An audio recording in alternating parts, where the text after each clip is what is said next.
Trailer দেখা হয়েছিল। বরবাদের ট্রেলার দেখা হয়েছে and it looks very promising. So I hope আপনার ওকে, হ্যাঁ, শুরু করি।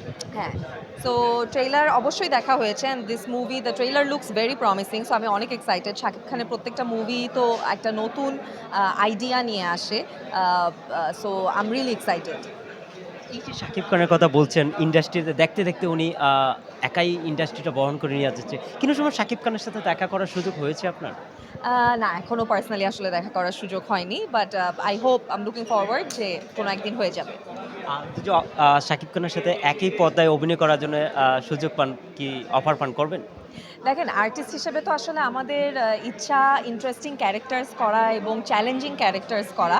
তো ওনার সাথে যদি এরকম কোনো সুন্দর ক্যারেক্টারে বা কোনো অভিনব ক্যারেক্টারে যদি আমার অভিনয় করার সুযোগ থাকে, অবশ্যই, ওয়াই নট?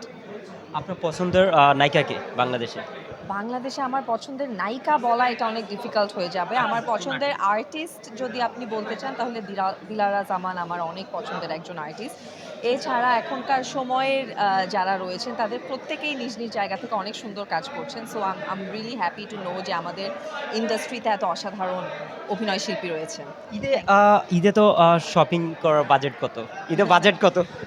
ঈদ তো আসলে একদম একদম শেষ পর্যায়ে, আর একদিন পরেই আশা করছি। শাকিব খানের বরবাদ, নিশু ভাইয়ের দাগি, জংলি, তারপর হচ্ছে বেশ কিছু সিনেমা, কোন সিনেমাটা আগে দেখা হবে? যেহেতু চক্করের প্রিমিয়ারে চলে এসেছি, চক্করটাই ফার্স্টে দেখা হবে আই এম গেসিং। বাট তারপরে আমি একটা একটা করে আসলে প্রত্যেকটা মুভি দেখতে চাই, কারণ আমার ফ্রেন্ডদের সাথেও এবারে ঈদে এটাই প্ল্যান যে থিয়েটারে গিয়ে আমরা মুভিগুলি দেখবো। সো দেখা যাক। মুশাররফ করিম ভাই, যেটা শাকিব খানের বরবাদের বেশ কিছু সিনেমা কিন্তু ঈদে মুক্তি পাচ্ছে। চক্কর, আপনার সিনেমা মুশাররফ করিম ভাইয়ের সাথে অভিনয় করেছেন। কেমন এক্সপিরিয়েন্স মনে হয়েছে যে হলে যে কেমন ব্যবসা সহ সিনেমা হবে আপনার? আচ্ছা, মুভিটা আসলে আমরা সবাই করেছি অনেক ভালোবাসা থেকে। আমরা আসলে মেসেজটা পৌঁছানোর চেষ্টা করেছি অডিয়েন্সের কাছে। ব্যবসা, যদি স্টোরি ভালো লাগে দর্শকের তাহলে ডেফিনেটলি তারা হলে আসবে এবং মুভিটা দেখবে। আমি আশা করছি যে তারা বারবার থিয়েটারে আসবে, ব্যাক করবে এই মুভিটা দেখার জন্য। এমনই একটা ইন্টারেস্টিং স্টোরির ওপর বেস করে এটা বানানো।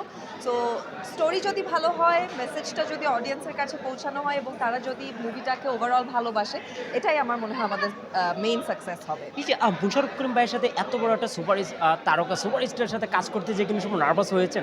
অনেক নায়িকারা দেখতে পাচ্ছি যে শুটিং স্পটে যে নার্ভাস ফিল করে, আপনি কিন্তু সময় নার্ভাস ফিল করেছেন?